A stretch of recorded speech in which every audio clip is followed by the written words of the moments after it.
Assalamualaikum warahmatullahi wabarakatuh. Nama saya Siti Khadijah. Saya mahasiswi jurusan Hukum Tata Negara semester 3 di Universitas UIN Sunan Gunung Jati Bandung dengan nomor induk mahasiswa 119303091. Video ini saya dedikasikan untuk tugas akhir semester saya pada mata kuliah Hukum Tata Negara. Jadi, di video ini saya akan membahas tentang hak asasi manusia atau disingkat menjadi HAM. Yang pertama, definisi HAM. Nah, HAM atau hak asasi manusia adalah hak yang dimiliki oleh setiap manusia yang diperoleh sejak dalam kandungan dengan tidak membedakan bangsa, ras, suku, agama, maupun jenis kelamin.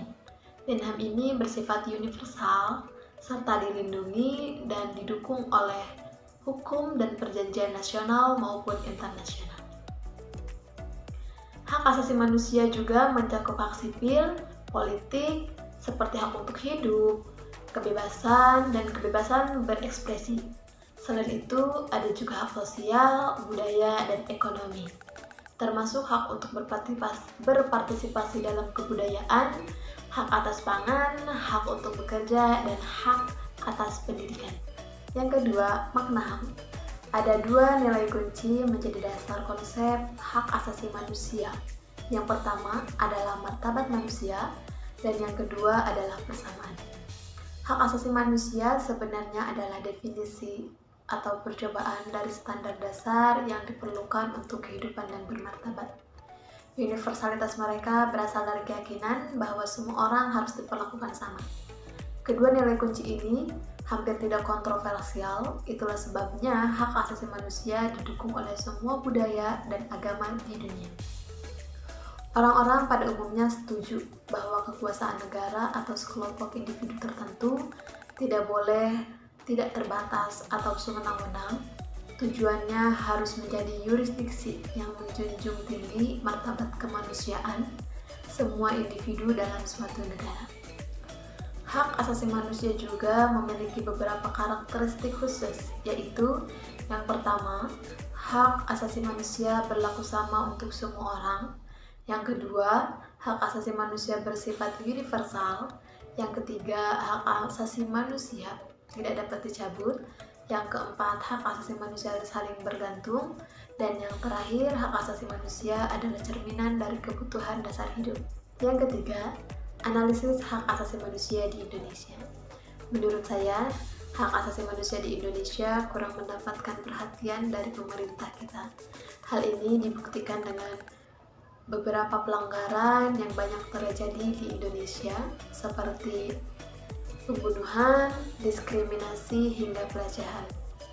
Kasus-kasus tadi terus meningkat angkanya setiap tahun. Sudah ditulis dalam Undang-Undang Dasar 1945, Pasal 28.1 Ayat 1 yang mengatakan bahwa setiap warga negara berhak untuk hidup, kemerdekaan pikiran, tidak disiksa, beragama, hak untuk tidak diperbudak, hak untuk diakui di hadapan hukum, serta hak untuk tidak dituntut atas dasar hukum yang berlaku surut. Tetapi nyatanya pasal inilah yang banyak dilanggar, padahal pasal ini sangat penting dalam membela hak asasi manusia setiap warga negara. Kasus tersebut sudah sulit ditangani karena kurangnya perhatian dari pemerintah dan pihak keamanan. Jadi kesimpulannya, penerapan hak asasi manusia di Indonesia masih terabaikan, bahkan undang-undang yang dibuat masih sering dilanggar dan sudah memasuki tahap yang sangat mengkhawatirkan. Yang terakhir, kesimpulan. Kesimpulannya bahwasanya setiap orang memiliki hak asasi manusia bahkan dari sejak ia masih dalam kandungan.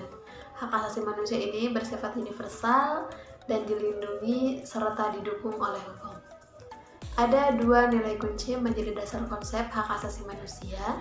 Yang pertama adalah martabat manusia, yang kedua adalah persamaan. Hak asasi manusia di Indonesia juga kurang mendapatkan perhatian dari pemerintah kita. Hal ini dibuktikan dengan banyaknya pelanggaran yang terjadi di negara kita. Mungkin cukup sekian dari saya. Kurang dan lebihnya saya mohon maaf. Wassalamualaikum warahmatullahi wabarakatuh.